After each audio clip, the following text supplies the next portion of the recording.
Jamaican families have been moving to Canada for more than a decade now.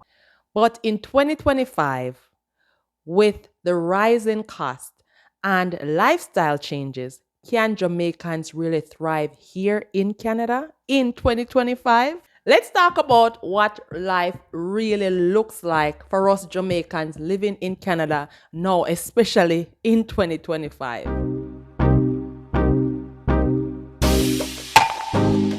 Hey, Wagwan. If you're new here, I'm Yashika Turner, and I am a Jamaican girl living in Canada. I've navigated this big, huge transition over 14 years now. I'm also a realtor in Hamilton, Ontario. I help newcomers and immigrants like yourself and like myself navigate and thrive here in Canada.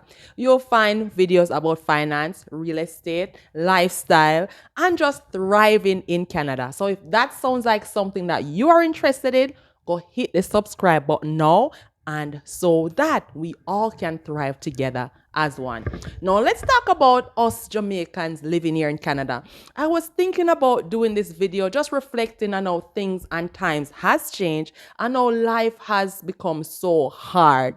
When I moved here in 2011, it is totally different from what things are now in 2025. The economy has changed, real estate has changed, and there has been so many different changes. But I was really asking myself, how can we really continue to thrive and not just survive as Jamaican immigrants living here in Canada? Now, let's be real. A lot of us move here from the Caribbean to Canada for the opportunities and benefits that Canada has to offer. And to be realistic, there are a lot of benefits and opportunities here in Canada, right? But at times there is a trade-off. You have to give to get, and you have to compromise at times. And as my granny would say, if you want good, your nose have to run. So if you're a newer immigrant here and you're wondering, you're finding it so hard living now in Canada, and you're wondering, will things get better? How can you make things better? Continue watching this video, and I've created a full playlist of moving to Canada, settling in Canada. But this is just a video, a follow-up of how we can really do this together. Now, some of the opportunities that Canada has to offer includes the educational opportunities for children, healthcare opportunities, safety, and career growth. Now, there is the opportunity to go back to school, to learn, to switch career. I came here as a registered nurse, still being a registered nurse, but I've navigated and tried several different career paths. I was a mortgage agent. Currently, I am a realtor, as I said, in Hamilton, Ontario. So it gives you that flexibility and freedom when it comes to trying different things and growing personally and professionally. Now, there are also some strong Caribbean Jamaican communities here in Canada, especially in Toronto. I don't know why most of us think that Toronto is the only place in Canada for Jamaicans, for immigrants. If you are in Toronto, drop it in the comments. Toronto, as Jamaicans would say. When we tongue twisted, we say Toronto, right? But it's Toronto, as we say it in Jamaica. So finding the right community to help you, to support you, and to motivate you is very important when it comes to thriving. You can't do this by yourself. And if you come and you live in a community or in an area where you don't have no Jamaican friends, you don't have no Caribbean friends, and you're just there by yourself, you will be stagnant and it will be harder for you to thrive. So you have to find resources, communities, and persons here that are thriving to help to pull you to thrive, so we can all do this together. Now, on the flip side, as I spoke about the benefits and the advantages, there are a lot of challenges for us Jamaicans, for us Caribbean people, for us African people, as we choose to navigate and restart life here in Canada. One of the biggest challenges is lifestyle adjustment. And I've done a video on this before. I think I'll try to find it and link it somewhere up here if you're a newer immigrant trying to navigate. So I've done a deep dive on some of the challenges, right? But with the rising cost of living currently going on now, that is a big challenge. There is a cost in housing, in real estate, in rent. I remember when I came, I was paying $700 for an apartment, for a two-bedroom apartment. And now, can I tell you that that current apartment or those type of rental are currently close to $2,000. When it comes on to grocery, if you have a family of four, that can run you of at least $1,000 per month for grocery. Not to mention utilities. If you have two vehicles, if you have a partner, you have to pay for two vehicle payments or two insurance. If you choose to buy the car cash, or if you choose to finance the car, right? So it is the high cost of living that is killing us as immigrants here. And a lot of times, this is on the flip side. When we land here, some of us, we don't want to creep before we walk, and we make some really bad financial decisions by biting off too much than how much we can chew. You understand that term? If you understand that term, drop it in the comment. Yes, bite off too much.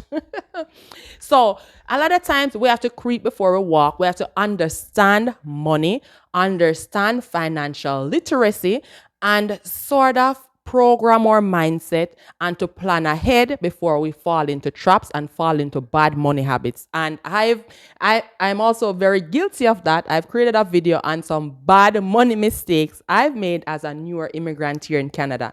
And I'm still making mistakes. I'm not perfect, but we have to know about those mistakes, be aware of those mistakes, and try to avoid falling in those traps and those mistakes. Now, other challenges that we might face is the weather. Yes, we're used to our sun, sand, and sea, 24/7 sunshine. While here in Canada, we have to adjust to the different weather. Now we're in fall, and as we're just transitioning out of summer, approaching fall, if you're like me and you do not like the winter, now you might be starting to feel a little bit worried, a little bit concerned, maybe a little bit depressed, knowing that winter is just around the corner. So that is another huge transition that you have to face as a Caribbean, as a Jamaican girl trying to thrive in Canada. Another huge transition is a cultural transition. And this is very evident, especially in the workplace. You know, back home, back in Jamaica, you have a certain status and you maintain that status. As I mentioned in one of my videos, you know, persons call you by your last name, Miss Brown, Miss Jones, Miss White, and such and such. But when you come here to Canada, people are just addressing you by your first name. So you have to get very used to that. Canada is a multicultural country. So you'll find a wide variety of different races and different nationality. And all these cultures have their different values and their different traditions that they take here to Canada with them.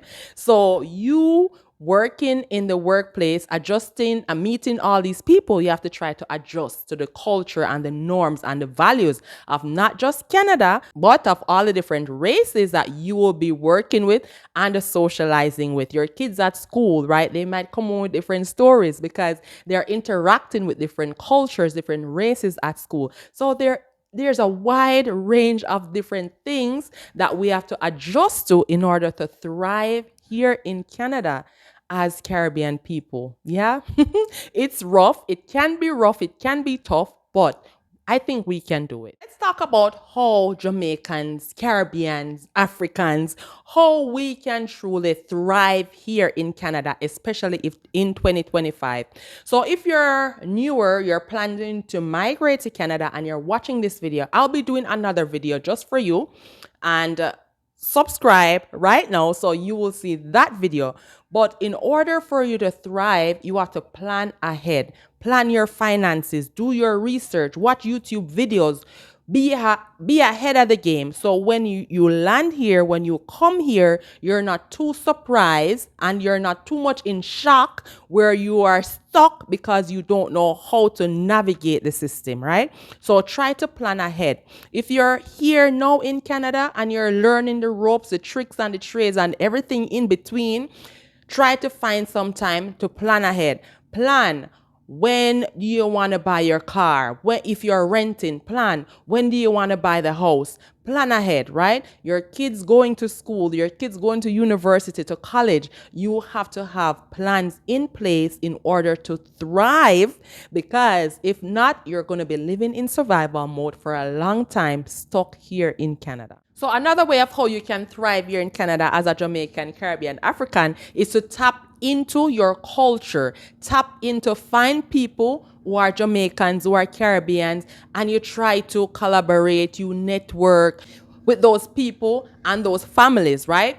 Because we want to maintain our culture. We want our kids to maintain their Jamaican culture, their Caribbean culture. So as I said, you need that support and you need that network and you need the community. No man is an island and we cannot do this by yourselves. We need support and you have to find support. I know a lot of times it's easier to land as an immigrant in like the further provinces, territories like New Brunswick, Nova Scotia, where it might be easier for you to get into because of the process that you apply to move here. But when you're in those places, especially and when the winter lick you and you're locked up in the house, depressed, I've also done a video on that, mental health issues with immigrants, right? I know it's hard because you, especially during the winter times, you're not out and about as much. And it's hard sometimes, especially if you're an introvert, to meet other people and to interact. No, is not the time to be shy and to be introverted if you're living in those type of communities. You have to have your eyes open and looking out for your people and try to make the connection. Sometimes you see some black people and you think that, oh yes, that's another person who looks like me. And don't be surprised if when you might try to make eye contact or try to interact with them, they just walk away or they ignore you. I've shared several of these experiences myself that I fell in the trap when I moved here and I was trying to, make new friends. It's very hard, but it is of very crucial importance for you to surround yourself. For me in Hamilton here, we have our little cliques of friends that we are now like family, and we find that bond and that support very important. Our kids, they know each other, they're like cousins, so we're like one bonding family. So you have to find your tribe, and or if you can't find one, you create your own tribe and you make your friends and you interact and you form your own little system. Other way of how you can thrive as a Jamaican living in Canada is to choose more affordable cities. As I just mentioned before, we all just think that Toronto is a hit spot, is a go spot for immigrants to settle and land in Ontario. And Toronto, compared to Hamilton, where I'm at, as I said, I'm a realtor in Hamilton, Toronto versus Hamilton is far cheaper. I'll be doing a video comparing both the cost of living in Toronto versus Hamilton. So again, if that sounds like something you'll be interested in, go ahead and hit subscribe and like this video also if you're getting anything of value in this video, in whatever I'm saying right now. If you agree or disagree, let me know in the comments, right? So if you come and you land in Toronto or the more expensive cities because you have families and support there, try to reach out, try to network, and try to do some research and search for friends, for families, or support in other cheaper cities. Toronto is expensive. There are far more affordable cities, more to the east or more to the west of Toronto, right? So choose where you can afford. If you cannot afford the $3,000 rent in Toronto, then try to think of another city where you can relocate to so that you can save up your money. If you're not a homeowner yet, you can save up your money and start looking forward to investing in buying your first property when it comes on to real estate. Now, another way of how you can truly thrive is try to balance maintaining your Jamaican culture while you're trying to adjust to the Canadian culture. Now for me, me chat my patois at home because I like my patois and I just feel comfortable talking to my people. So don't bother think say you have to dash your patois and you have to be trying to speak the Canadian language all the time, or you get laughed at work because sometimes your patois chip in, or because you cannot pronounce the words properly. But that's me. That happens to me a lot. So try to balance it. Try to do cooking your Caribbean food, your Jamaican food. If you have children that are born here in Canada, try to be open to the food, right? Try to give it to them early. Still do them porridge. My kids, they love them Jamaican food. I have one child born in Jamaica. She came here when she was 3, and the other one was born here. But you can't tell him, say, man, a Jamaican. Right? Because he's so used to the Jamaican culture and he loves the Jamaican culture. So, especially if you have children, try to infuse that a lot within your lifestyle, right? And again, if you don't have to participate in celebrating all the Canadian activities and events that it just feels too Canadian. If you don't want to indulge, you don't have to indulge. But yes, you can gradually indulge, but try not to get too overwhelmed, especially when it comes on to Christmas. Christmas is around the corner. And I find when I just came here, I think I was pulled, I was sucked in. I was trying to adjust to the Canadian norm of the whole gift giving, thinking that I had to indulge in buying gifts and doing all the Christmas shopping. And these days I don't. I don't do it because you find that that's not a Jamaican thing that we're used to. And I told my children, back home in Jamaica, you get a $1 or a one toy for New Year, for Christmas Eve, Grand Market or something, and you just have to chill with that. But no, the culture and the expectation, especially for Canadian children, is to have a whole list of different wish lists for Christmas, and they're getting all these things that they don't even need. These things will broke you. You would down your money, make you use up all of your Visa card, all of your credit card, all your little saving. So try and take your time to balance it off, but don't feel too overwhelmed that you have to indulge in everything that you see Canadians do. I know everything good for you, okay? So stick to your little Jamaican thing where you're used to, but yeah, stick to it and try to balance it off. Don't get too overwhelmed trying to doing everything. So with that said, can Jamaican families really thrive in Canada? I would say yes, absolutely yes. But it takes a lot of planning, it takes determination, it takes sweat, and it takes sometimes even tears to thrive. Sometimes you feel like as if you're drowning or you're living in survival mode. But you have to plan and you have to stick with those plans and you have to be consistent with those plans in order to thrive and to be successful as a Jamaican here in Canada. If you're planning on moving to Hamilton, I've created a free Move to Hamilton City Guide just for you. It's packed with a lot of resources to help you to make a decision if Hamilton is the right move for you. If you are living in a more expensive city and you're trying to, research more affordable cities, then Hamilton is a consideration. You can definitely consider Hamilton. I'll leave it down in the description below for you to go get your free copy. Thank you so much for sticking to the end, and don't forget to like the video, subscribe to the channel, and share this video with a Jamaican family who is currently living in Canada and needs some support. Walk good. Catch you in the next video. Bye for now.